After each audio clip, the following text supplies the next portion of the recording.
There you go. Okay, I'm Ben Brooks, and this is Teach the Children, and this is episode 46. So I'm well on my way right now. Again, I'm Ben Brooks, and this is Teach the Children, episode 46. And we're going to start today in the same place we always start, and that's with Proverbs. I'm going to skip Deuteronomy. I'm just going to get Proverbs today, 22 and 6, and what it says, because I got a long ways to go and a whole lot to do. Train up a child in the way he shall go, and when he is old, he will not depart from it. Now, that's the beginning of all children, right there. You first got to train them up. Then you to teach them the way they should go. When they get old, they will stay with it because they'll understand what God requires. Okay, the next one we're going to, this is where the lesson is going to come from today. And it's going to be probably several lessons that come out of this subject today because it comes out of Matthew, the 18th chapter and the 3rd verse. Now, there's a lot in here that I'm going to have to get it out. It's going to take a while, but I will get it out. And what it says in Matthew 18 and 3, Jesus is talking here and said, Verily I say unto you, except ye be converted and become as little children, ye shall not enter into the kingdom of heaven. Jesus is teaching his disciples, because here's what's happening. They were all Jesus' disciples.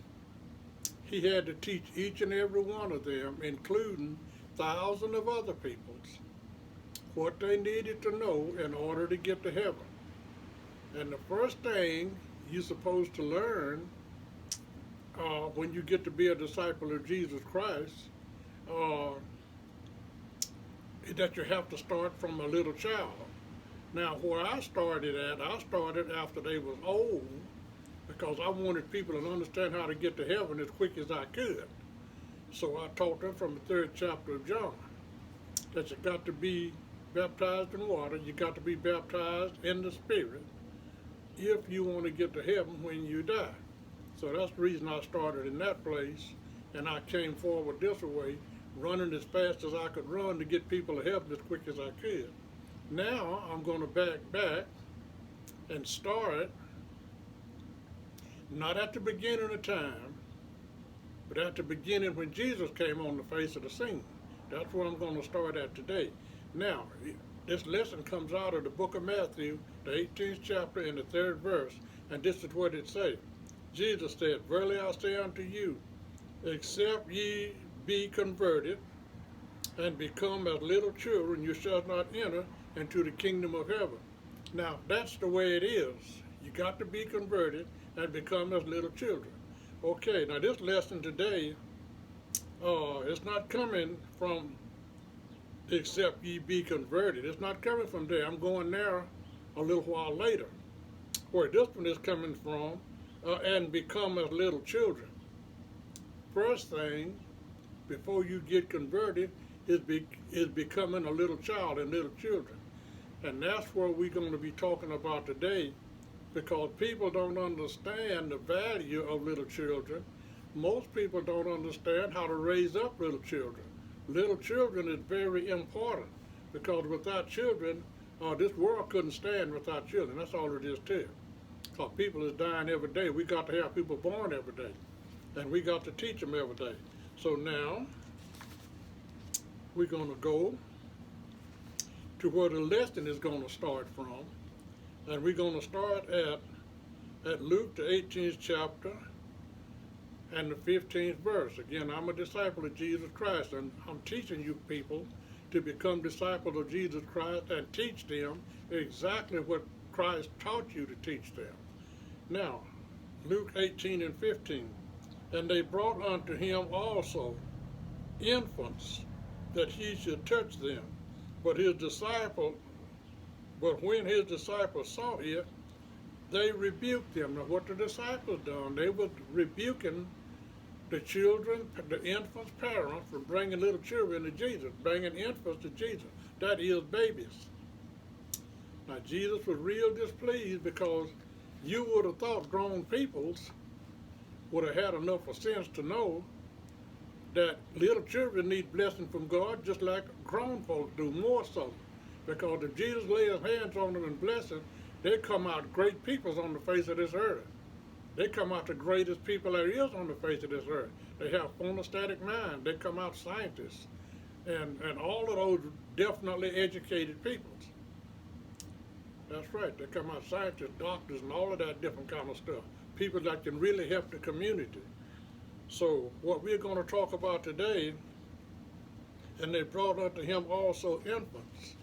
Now, when Jesus Christ blessed an infant, blessed a little baby, the parents have got great help out of that one individual, because I know for a fact I was a great help to my parents. I know that.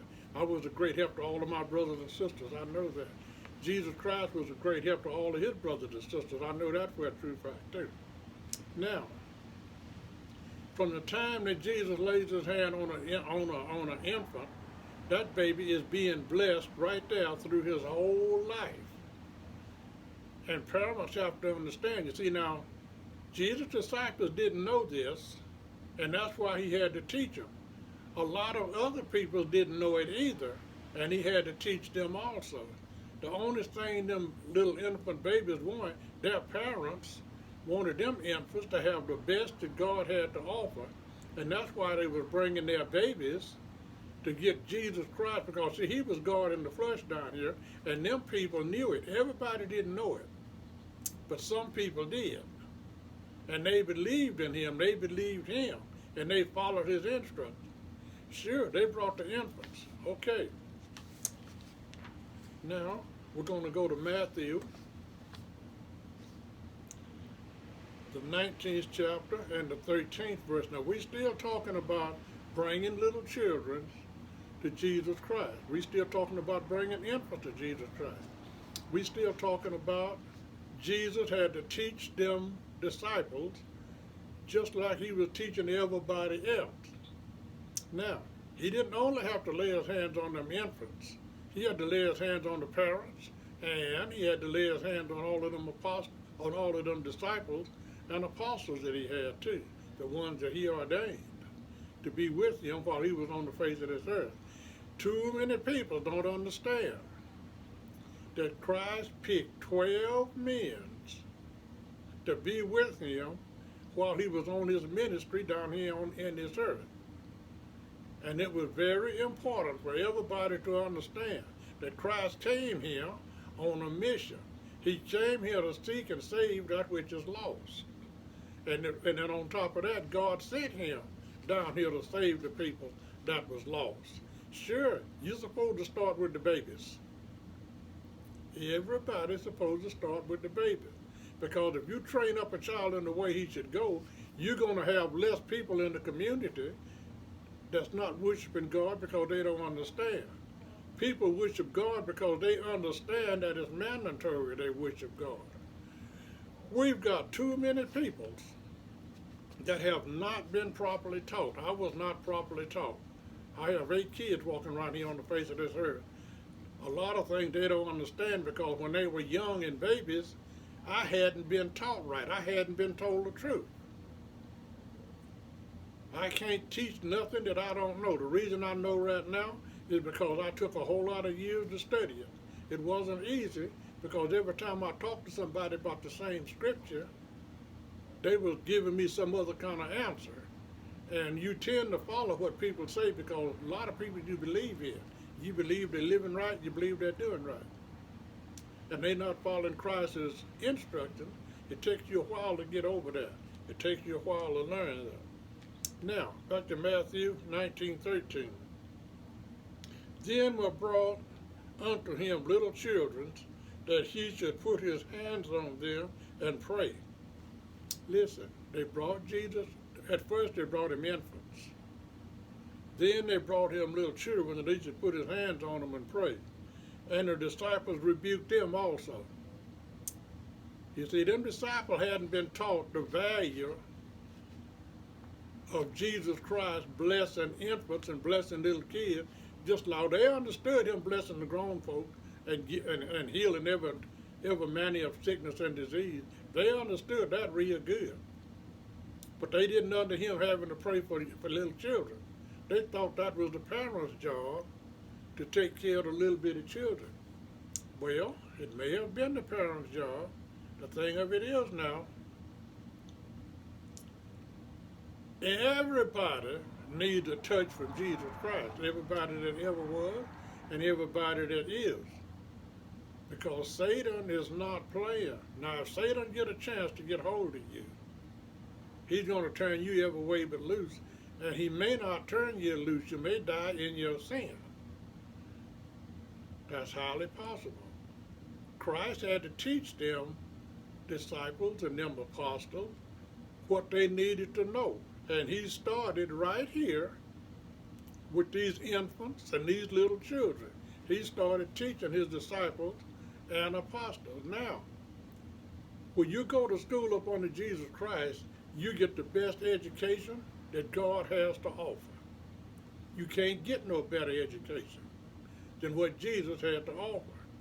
Sure, they had to understand that little children is very important in the sight of God. You see, God got, all little children have angels. And their angels is just like they're down here on earth, they're up there in heaven too. They're getting a whole lot of attention from the living God. And you may as well to understand it. I'm going to read this 18 and 13 one more time. Then were there brought unto him little children, that he should put his hand on them and pray. And the disciples rebuked him. They rebuked him because they hadn't been taught. Now that they're taught, they don't rebuke that anymore. Now, we're going to go to Matthew again, because I like the book of Matthew for these certain things. I use other scriptures now because they're important, just as important as these. And I think they're equally important. Matthew 19 and 14. And Jesus said, teaching his disciples now, and teaching everybody that was listening, because that was a great big multitude of people at that time listening to what Jesus had to say.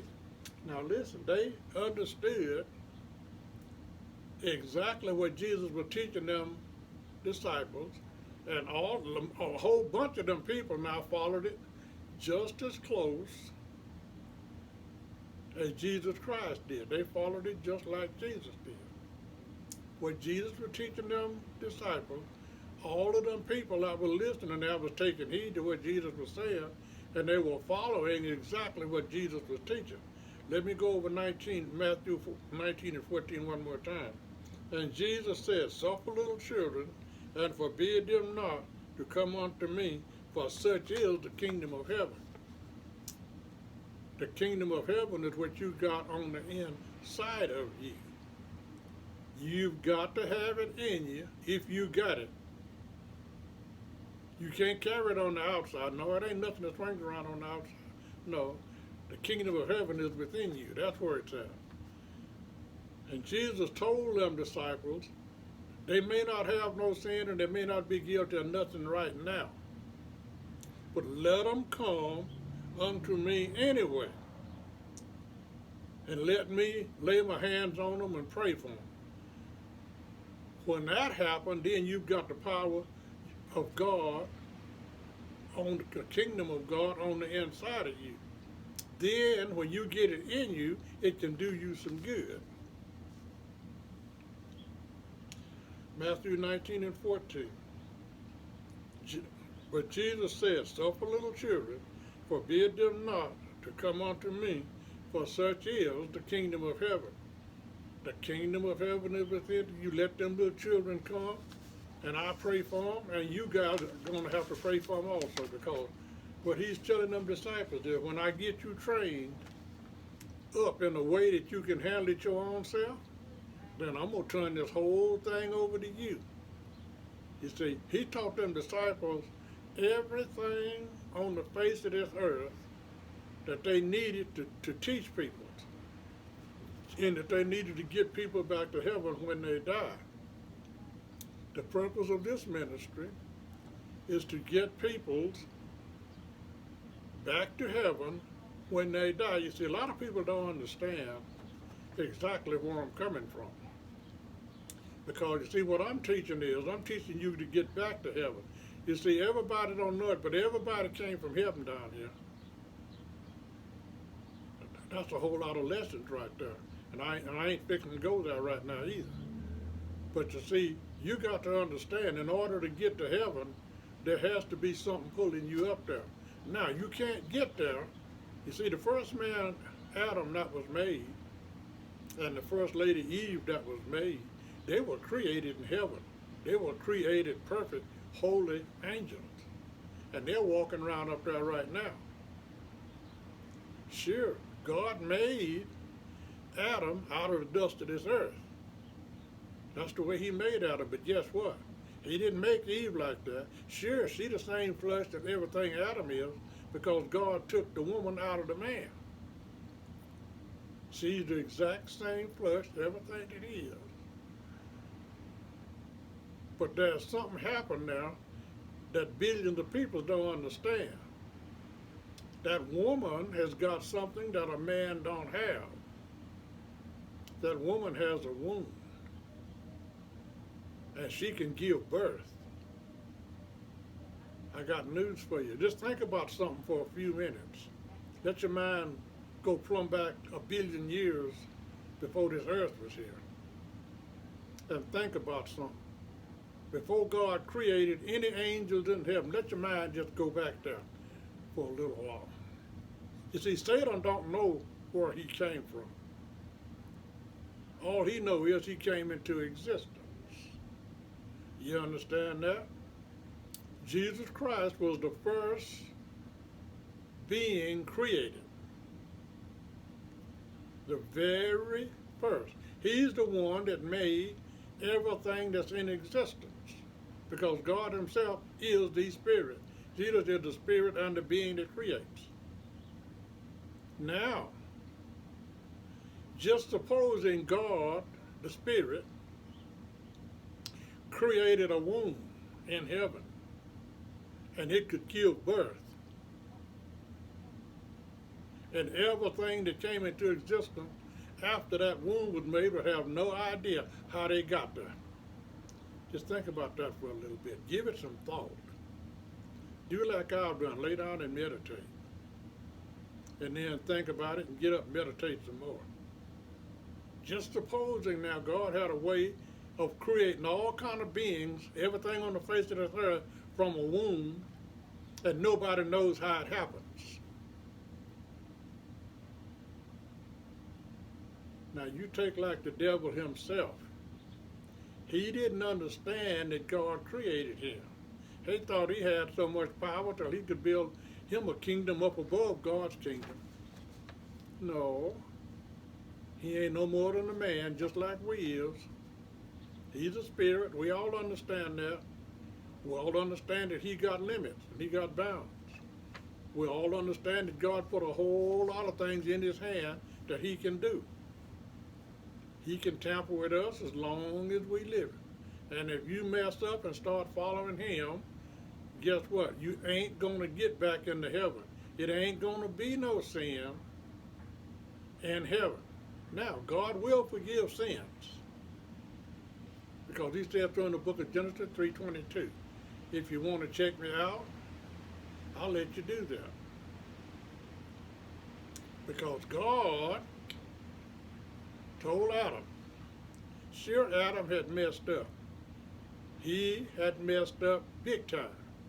But God understood that he had messed up. But what he said was, even though Adam done messed up, if he want to live forever, that is, get back to heaven, he's going to have to eat from the tree of life. No exceptions there, friends. No exceptions. You got two choices.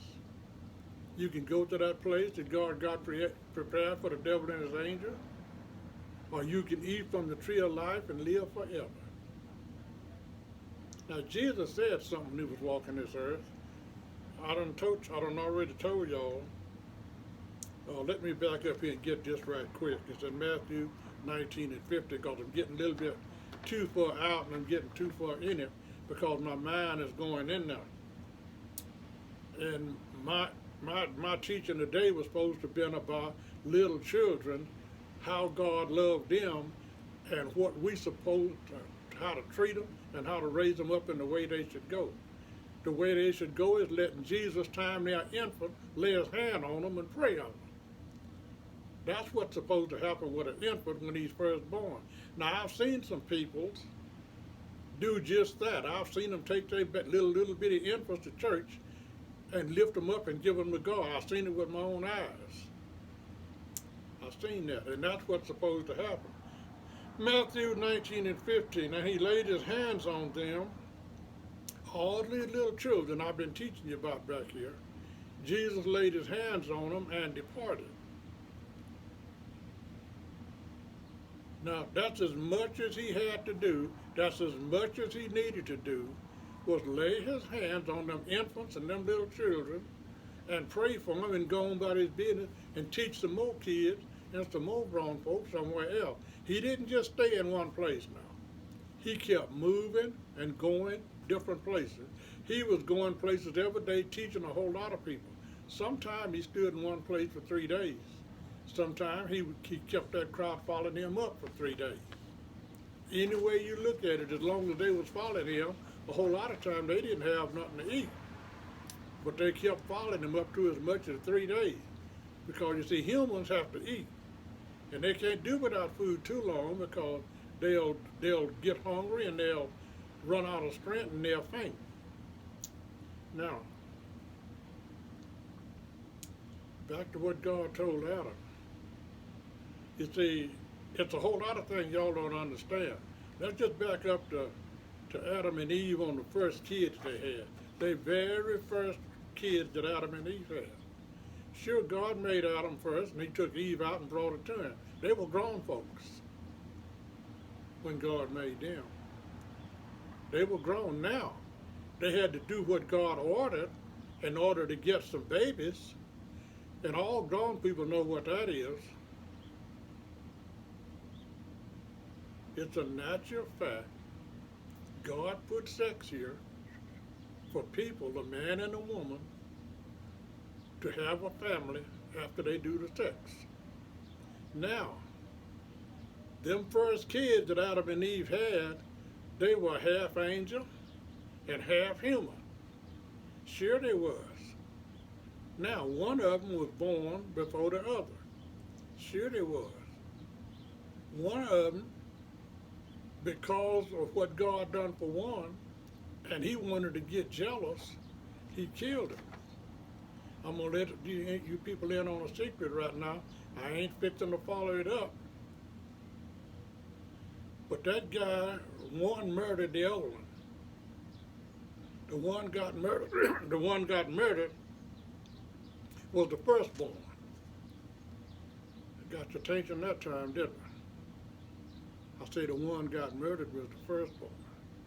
Now you didn't hear about it until the book of Exodus, very much that is. Then you got the real McCoy out of what the firstborn means. Because there was a place down in Egypt, a very good land down in Egypt. They had food when everybody else was starving to death. But Pharaoh, that king down there, had God's people under bondage. God's firstborn under bondage.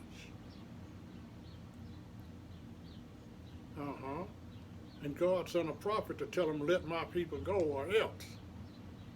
Well, it was else, and that's why we have this feast that God ordered us to do forever. That feast that Jesus ate, that Passover feast, in the book of Luke, started the 14th verse through 20. That was an everlasting feast. It was an everlasting ceremony that we supposed to perform because of what God done.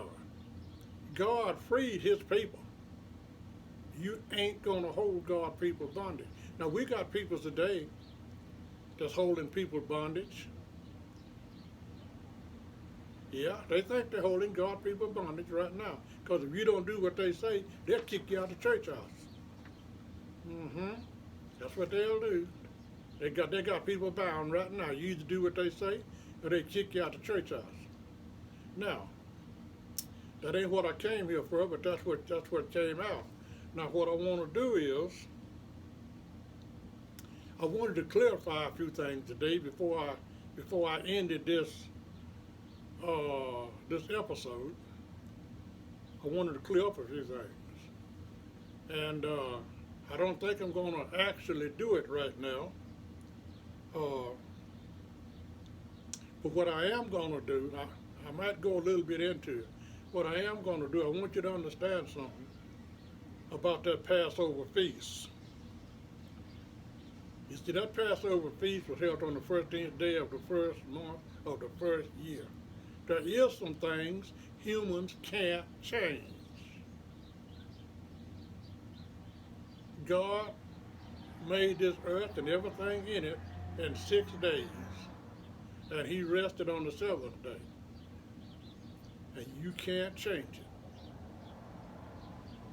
God gave specific instructions about that seventh day, and you can't change it. Every week, ever since God done this, it started time. When God first looked down here upon this deep place, and it was darkness on it, and covered with water, he started time. And he counted from 1 to 6. Now back under this Passover feast, I want everybody to learn how to count to 3.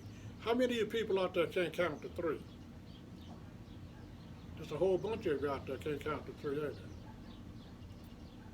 Jesus said he was going to be in that earth 3 days and 3 nights. He's not in the habit of walking around lying because his father don't allow him to lie. His daddy taught him he can't lie. Did your daddy teach you not to lie? Okay. You got to understand how to count to 3, and you got to understand how to count to 6. You're allowed to work 6 days out of a week. The 7th day is the Sabbath of rest. You don't do nothing. God said it. It's only 7 days in a week. You can't change that.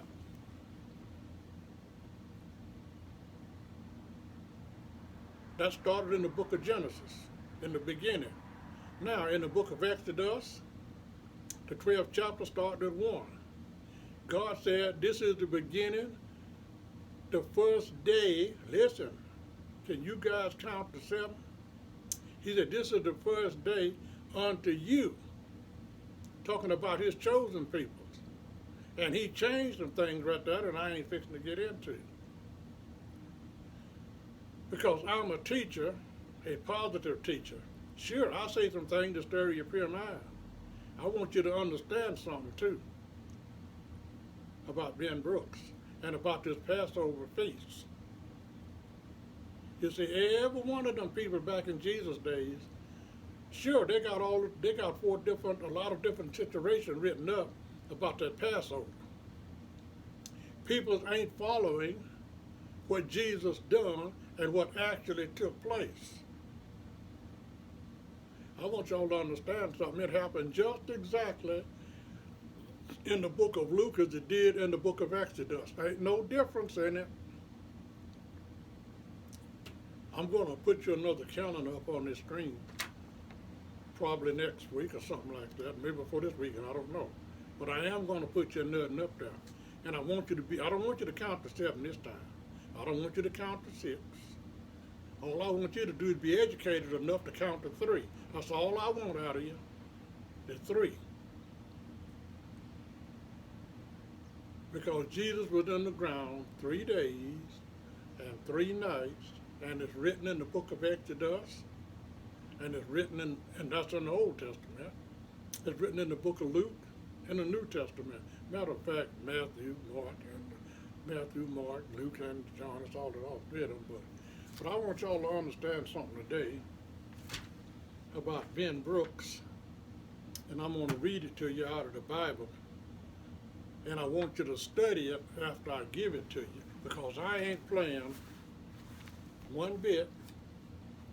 I mean everything that I'm talking about, and I want it to do everybody some good, because this is costing somebody a whole lot of money. It's not Ben Brooks, but y'all got enough of sense to know ain't nothing free. I should say nothing, but I'll say it nothing. It's not free. These videos that I'm making, I ain't paying any money, but you can believe one thing, somebody is paying. It's costing. And I'm doing it because I want you to get to heaven. I don't want now person to be lost. God don't either. God's got a lot of ways of saving people. A whole bunch of ways of saving people. And I want everybody to get themselves saved and get to understand what they need to know. Because them disciples didn't understand that little infants needed prayer. What have they done to cause sin? You don't need no sin to get another blessing from God. And he got plenty of them. I want you to understand something before I leave the air today. And it's written in the book of Luke, the 23rd chapter and the 56th verse. Write it down in several different places and read it today, then wait a while and read it again. Because I said some things in the past about that Passover, when Jesus rose and what day it was. I want you to understand exactly what day it was. I say a lot of things to get you studying, so you'll know for yourself what that Bible says. Me telling you this stuff and you believing everything I say is not going to get you into heaven now. You got to know it for yourself. You have to receive the kingdom of God within yourself in order to have it in you. I can't receive it for you. If I could, I'd do just like Moses or just like Jesus. I would. But I'm not qualified. I can't do that. Now, the book of Luke, the 23rd chapter, and the 56th verse, I want you to take a real good look at it. And I may ask you to say something about it next time I come back. But don't count on it because I may not. I got too much teaching to do. I got a long ways to go. Now, Luke 23 and 56, talking about, you see, they had already buried Jesus. You see, the Bible don't say too much about Jesus' women disciples. But there was a whole lot of women following Jesus and ministering unto him. They was following them disciples and them apostles and ministering unto them. Sure, there was some women following Jesus all the way to the grave. And they seen exactly where they laid him and how they laid him. Let me read you something from the 56th verse. Luke 23:56. And they returned and prepared spices and ointment and rested the Sabbath day according to the law. I want y'all to take a real good look at this verse. And they rested the Sabbath day. Did y'all get what I just said? Do you understand what I said? They rested the Sabbath. It ain't got no S on it. It just says Sabbath day. I want you to think about it. I want you to study it. Some of these days, I'm going to return to Luke 23 and 56.